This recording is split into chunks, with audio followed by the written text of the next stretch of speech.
You're audible? Aishwarya, Bharti, Gauri Shankar, Aditya Singh, you're audible?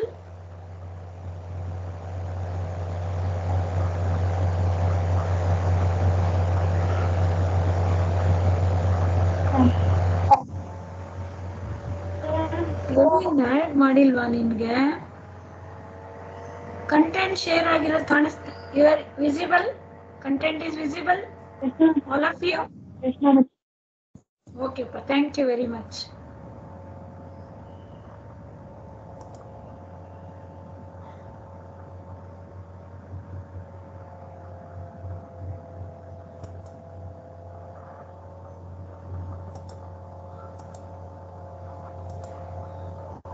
One second.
So we are discussing about the revision part of the module 5, and before that I wanted to tell you one more very important instruction, that your third internals will be on 19th, okay, 19th and 20th of July. I think you people have gone through this circular, right? Which I shared in the WhatsApp group. Okay, 19th is your third internals, and your last working day is 28th of July. Okay, I think from Monday onwards your project phase 2 will start. I think so. Okay, be prepared for that, because yesterday there was a meeting where project coordinator was telling that she is going to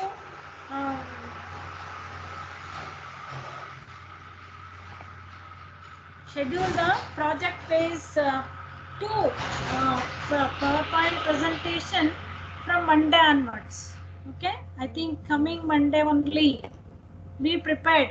Okay, so you have to demo your project. Okay, the working condition of your project, whether it is a hardware or software or both, interdisciplinary maybe. Okay, so as a class teacher, it is my duty to inform you people. Today is Thursday, and make it your PPTs, and I think today only she is going to put a she will send a circular that your PPT is, that is your project phase 2 implementation should be demonstrated from Monday onwards. Okay, that is one very important instruction that your, and I think your exams, offline exams will start from the August first week. I think so, because your last working day is July 28th. Okay, and 19th and 20th is your third IA, and you have to submit your seminar reports, internship reports, right? And those who are not completed seminar presentation and internship presentation, you please contact your coordinators and make it possible, right? At the nth moment, don't be in a trouble, right? So you have to prepare that, those, and exam, right? Everything will be at one stretch. Okay, plan it properly, because this is your final semester and you are going to complete your another 1 month your degree will get, right? So Next is we are discussing about, come to our IoT subject. We are discussing about the module 5 revision part, right? So now what do you set up Arduino UNO? So I told there will be two functions in Arduino UNO structure of a program, right? One is a setup, the other one is a loop. The setup function is called when a sketch starts. It is going to initialize all the variables and any the pins, right? And pin modes start using the libraries. The setup function will be initialized only once and it executes only once. Whereas another in the structure of Arduino programming, you have another loop called as another part of the function is called as loop, which is called as the main run execution part of your program, right? That loop, the name itself states that it is going to be executed for several times, right, until some condition is going to be specified. Okay.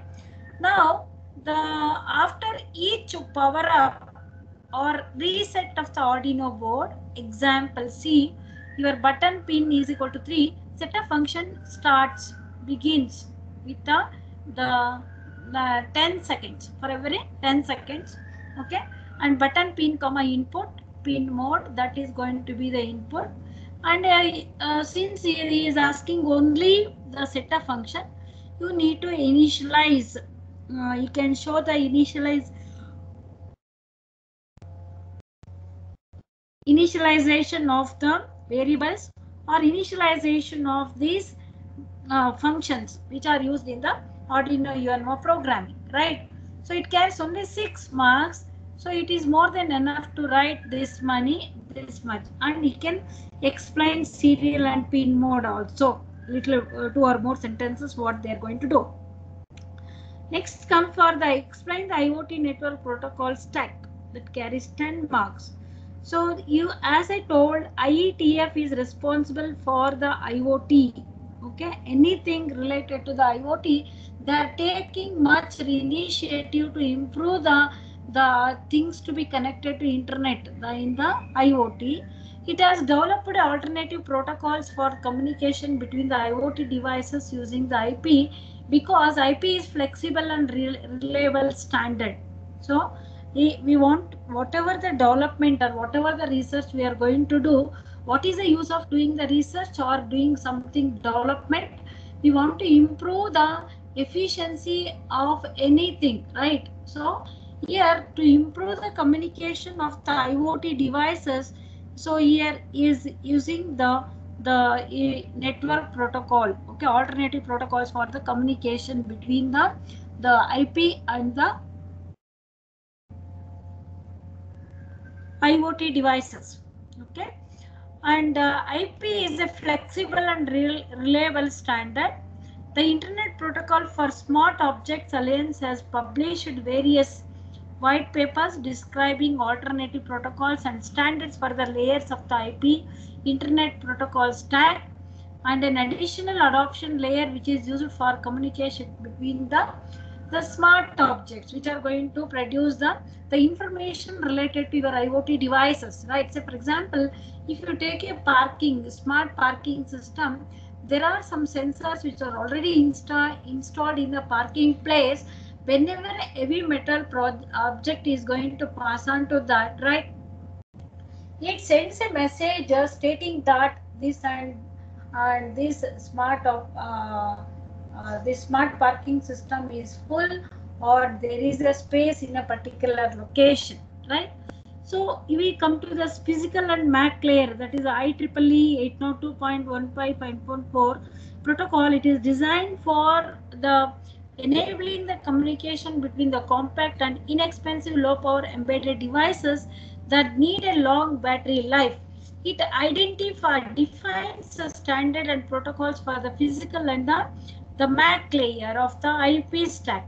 And it also supports a low power communication along with a low cost and short range communication with the short range of distance, right? That communication is able to made between the two IoT devices and the internet protocol. Okay. Okay, so this is about the, in case of the such resources constrained environments, we need a small frame size, low bandwidth and low transit power. So whenever we want to do the transmission, it requires very less power that is going to be used by the battery which is embedded in that particular circuit, which is only 1% of the used in Wi-Fi or cellular network. This limits the range of communication. Because of the limited range, the devices have to operate cooperatively in order to enable the multi-op routing over longer distances. Okay, so when you are going to use a long range, that is a long distances, you know that the Wi-Fi, it gets slower. To operate cooperatively in order to enable the multi-hop routing system, as a result, the packet size limited to 127 bytes only, and rate of communication is limited to 250 kilobits per second. The coding scheme in this particular IEEE standard internet protocol is that it has built-in redundancy, which makes the communication robust, and it allows us to detect losses and enables the retransmission of the lost package. The protocol also supports a short 16-bit link address to decrease the size of the header, communication overheads and memory requirements.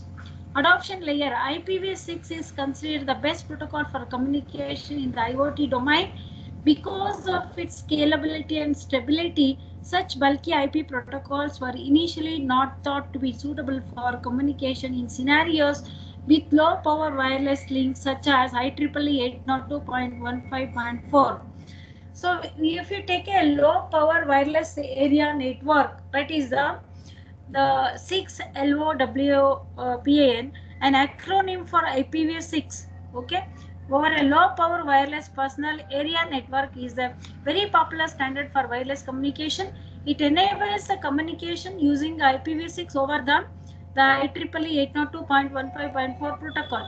This standard defines an adoption layer between the protocol layer and the transport layer. These low power wide area devices uh, can communicate with all other IP-based devices on the internet. The choice of IPv6 is because of the large addressing space available in the IPv6. When you compare with the IPv4, this IPv6 has a large, that means a large addressing space available. Okay.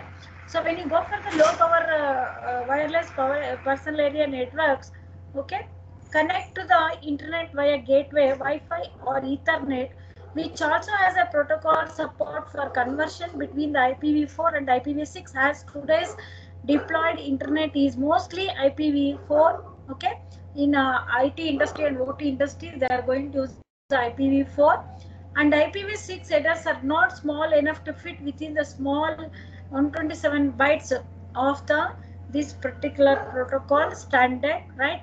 Hence, squeezing and fragmenting the packets to carry only the essential information is an optimization that adoption layer performs. That means when we are going to use the IPv4, we cannot transport the information, that is the whole information. So we are going to make the data aggregation, that we call it as a squeezing and fragmenting the packets to carry only the important information that is required for that particular end device. Specifically, the adoption layer performs the following these three optimization in order to reduce the communication overhead. Header compression, low power defines a header compression of IPv6 packets for decreasing the overhead of IPv6. Some of the fields are deleted because they can be derived from the level information or can be shared across the packets. Okay. The fragmentation, the minimum MTU size, that is the maximum transmission unit, okay, of IPv6 is 1280 bytes. On the other hand, maximum size of the frame in IEEE 802. This protocol will be 127 bytes. Therefore, we need to fragment the IPv6 packet. This is done by the adoption layer. Link layer forwarding the low power wide personal area network also supports a mesh under routing, which is done at the link layer using the link level short address instead in the network layer. This feature can be used to communicate within this low power wide area network. Okay, when you take the network layer, so this is about the adoption layer, what it performs, how the data is going to be fragmented and squeezed. Only the essential information is going to be transferred to the end users or the end devices. When you take a network layer, the network layer is responsible for routing the packets received from the transport layer. The IETF routing over low power and lossy networks, that is a working group, has developed a routing protocol, that is RPL, for low power and lossy networks. For such networks, RPL is an open routing protocol based on the distance vector. It describes how a destination oriented directed acyclic graph is built with the nodes after the exchanging the distance vectors. A set of constraints and the objective function is used to build the graph with the best path. The objective function and the constraints may differ with respect to their requirements. For example, constraints can be avoid battery powered nodes or to prefer encrypted links. The objective function can aim to minimize the latency of the expected number of packets that need to be sent. That particular time, how many packets we need to send, only those many packets are going to be expected. The making of this graph starts from the root node, okay, and root starts sending the messages to neighboring nodes. In turn, the process messages and decides whether to join or not depending upon the constraints and objective function. Sequentially, they forward the message to their neighbors. In this manner, the message travels till the leaf nodes and the graph is formed. Now all the nodes in the graph can send packets upwards hop by hop to the root. We can realize a point-to-point routing algorithm as follows. We send packets to common ancestor from which it travels, okay, to reach its destination. It is the leaf nodes. Okay, that when you are going to take a graph. To manage the memory requirements of the nodes, nodes are classified into storing and non-storing nodes depending upon their ability to store routing information. That is when the nodes are in non-storing node and the downward path is being constructed, the route information is attached to the incoming message and forwarded further till the root node is going to. The root receives the whole path in the message and sends a data packet along with a path message to the destination hop by hop. But there is a trade-off here because non-storing nodes need more power and bandwidth to send additional route information as they do not have the memory to store routing tables. Okay. Then come to the transport layer. You have already studied in computer network the functionalities of different layers in the OSI model, right? And transport layer, we have the transmission control protocol is not good option for communication in a low power environment, as it has a large overhead owing to fact that it is connection oriented protocol. Therefore, UDP is preferred because it is connectionless protocol and has low overhead.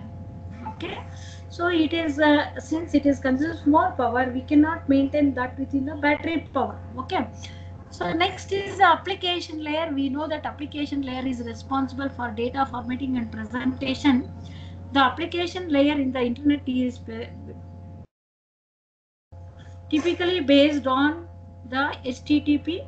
However, HTTP is not suitable in resource constrained environment because it is a protocol have been developed for IoT networks such as the constrained application protocol and MQTT, that is a message queuing telemetry transport. Constrained application protocol, that is the CoAP,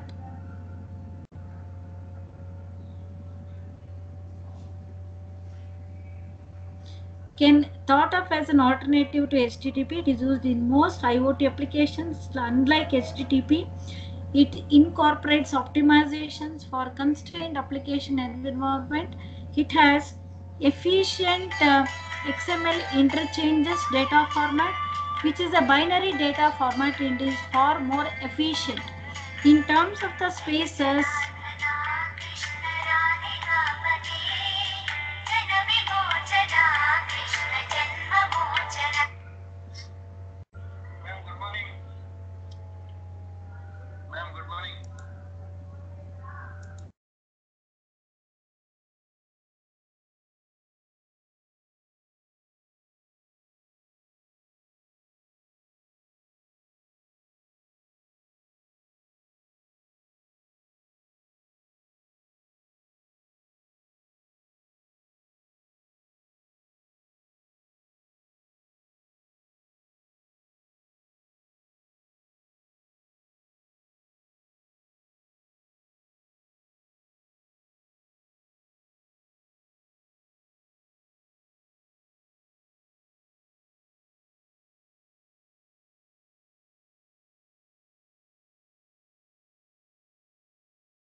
so that is the unlike HTTP incorporate optimization for constrained application. It uses the efficient XML interchanges data format, which is a binary data format and is far more efficient in terms of its space as compared to the plain text of HTML or XML.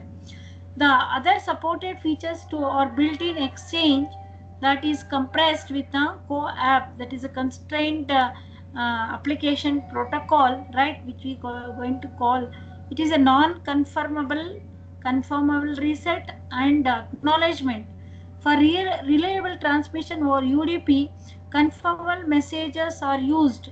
The response can be piggybacked in the acknowledgement itself. Furthermore, the datagram transport layer security for security purpose message queuing telemetry transport, that is a published protocol that runs over a TCP. It has developed by IBM primarily as a client server protocol. The clients are published and server acts as a broker to which clients connect through transmission control protocol. So which is designed, this MQTT or ASMQTT is an extension of this, which is designed for low power and low cost devices, and it is based on the MQTT, which but has some optimization for wireless sensor area networks, and the replaced by the, which is reduces the overhead. Topics do not need registration as the registered messages are also used and resides within a sensor network and connects the broker. So next question is, how do you program Raspberry Pi with a Python? So as we know that Python is a programming language which you people already studied in the fifth semester, that is a Python development and application, right? That has recently become a very popular because of that the most popular language according to the Tobe index. Unlike other languages like C, C++, etc., Python is an interpreted language, which means when a Python program is executed, an interpreter reads the Python instructions and performs the desired action. The interpreter itself is written in CPU native instructions, okay? But the Python program is not. This means that Python program can, in theory, run on any computer so long as the computer has a Python interpreter. This makes the Python cross-platform language. That is the reason why this Python is a very popular language, which is one of the main reason why it has become a popular. A program written on the Windows does not need to rewritten to work on the particular Mac or a Linux machine. Okay, it is incredibly simple, easy to read and powerful. It can write advanced programs including the GUI programs, networking, parallelism, and much more. Python is a productive language resulting in a faster program production and requires less code and time. Say for example, if you take a C and C++, it will take the number of lines of code is more if you are going to draw a circle or a rectangle. Whereas if you are going to use the latest programming languages like Python and other programming languages, they will take only few lines of code program to do all those graphical designs. Okay, that is the reason why these languages are very popular compared to the C and C++. C and C++ are only they are useful for writing the system side programs, because compared to these languages. Okay, so because of their the features what they have on C and C++, right? And this is since Linux has been written for the Pi, okay, the Python interpreter can run on it, and therefore so can Python programs. How do we start with this wonderful programming language on the Pi? So when we are going to install and loading on the Raspberry Pi, okay, so three loads are visible. One is entering the Python command, the other one is the input output program. The IDE also has a menu bar with many options, including the operations, editing, shell specific option, right? IDE options, and L for now. We'll only concern ourselves with creating a new file, which is done by clicking the file on the. So when you are going to create a first program on the Python in a Raspberry Pi, once a new window loads, we can finally enter our first Python program. To do this, enter the code as shown in the figure, that is the here. This is a year born is equal to 0, name input, enter your name. Okay, input, enter your maximum age of this year, current year. Input, what is the current year minus age. Print, your born year will be is equal to this one. So running our program, when we want to run a Python program on a Raspberry Pi with a code entered and it is the file is going to be saved, it's time to run a program. Running a Python program can be done in three ways. Press F5 window with a program to run. Go to the menu bar and click run Python shell, or run the file via a terminal window as an argument for Python. For now, the easiest way is to simply press F5 in the window with the code. Once it is pressed, the code should return no errors, and shell window should prompt for the data to input for the users. That is how you are going to run your first Python program on a Raspberry Pi. So next is justify the statement, an IoT strategy for smart cities. The smart transport applications can imagine daily traffic in cities using the sensors and intelligent information processing systems. The main aim of intelligent transport system is to minimize the traffic congestion, ensure that easy and hassle-free parking, and avoid the accidents by properly routing the traffic and spotting the drunk drivers. The sensor technology governing these types of applications, and GPS sensors for the location, accelerometer for speed up, gyrometer for direction, RFIDs for vehicle identification, infrared sensors for counting the passengers and vehicles, and cameras for recording the vehicle improvement and traffic. See how many devices we are going to use in order to maintain the smart parking system in any particular area. There are many types of applications in this area. First one is traffic surveillance and management application, vehicles connected by a network to each other, and cloud and to host IoT devices such as GPS sensors, RFID devices, and cameras are required. These devices can estimate traffic condition in different parts of the city, and customers application can analyze traffic patterns so that future traffic conditions can be estimated. Okay, so by taking the historical data of the traffic congestion on a particular time or a particular day, right, so that we can predict what will be the traffic congestion on a particular time at a particular day. Okay, these applications can detect movement patterns of the vehicle while user is driving. Such kind of information is already being collected by the Google Maps, and users are using it to route around potentially congested areas of the city. Second one is applications to ensure safety. Smart transport does not only imply managing traffic conditions, it also includes the safety of the people traveling in the vehicles, which up till now was mainly in the hands of drivers. There are many IoT applications developed to help drivers become safer drivers. Such applications monitor the driving behavior drivers, okay, of a drivers and help them to drive safely by detecting when they are feeling drowsy or tired and helping them to cope up with it or suggesting to rest. Technologies used in such applications are face detection, high movement detection, and pressure detection on the steering, measuring the grip of the driver hands on the steering. A smartphone application which estimates the driver's driving behavior using the smartphone sensors such as the accelerometer, GPS, and the camera has been proposed by the. It can also decide whether the driving is safe or rash by analyzing the sensor data. And one more very important is intelligent parking management in a smart sun position system. Parking is completely hassle free. One can easily check on the internet to find out which parking by vehicles. This data is then uploaded to the central server.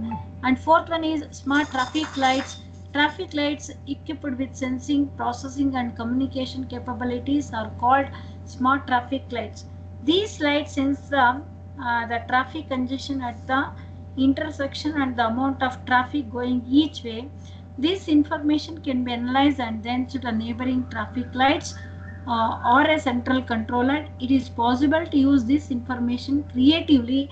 For example, in an emergency situation, the traffic lights and preferentially give way to an ambulance.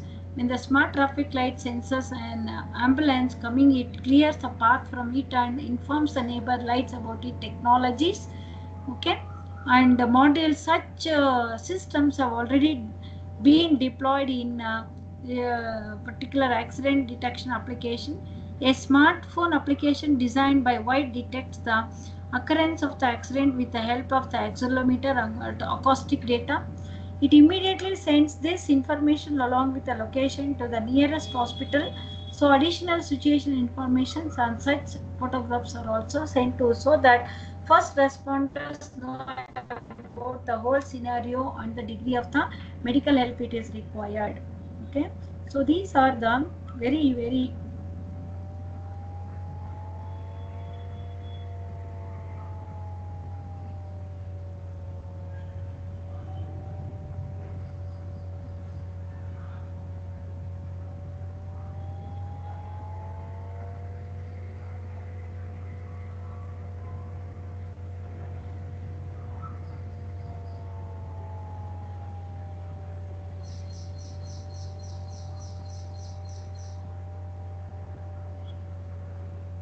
okay. So these are the revision part of the module 5. Still you can go through the question and answers. Okay, so tomorrow class once again I will do the another question paper which has appeared so many module 5 only.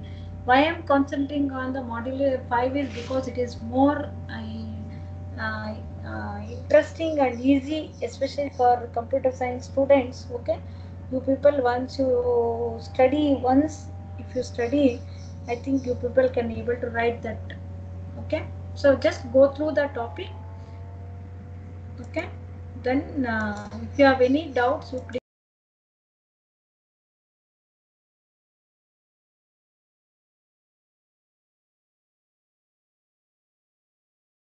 I will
through the question and answers, all of you.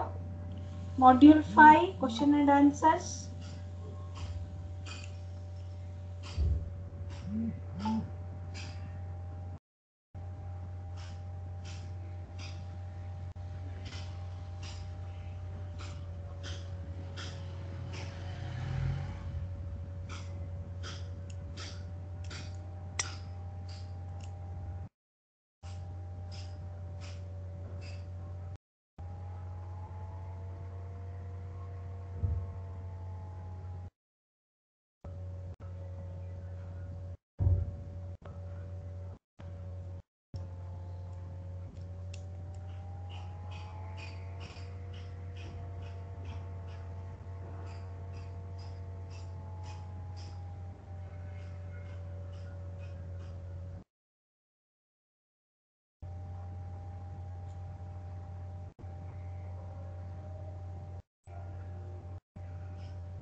Any doubts?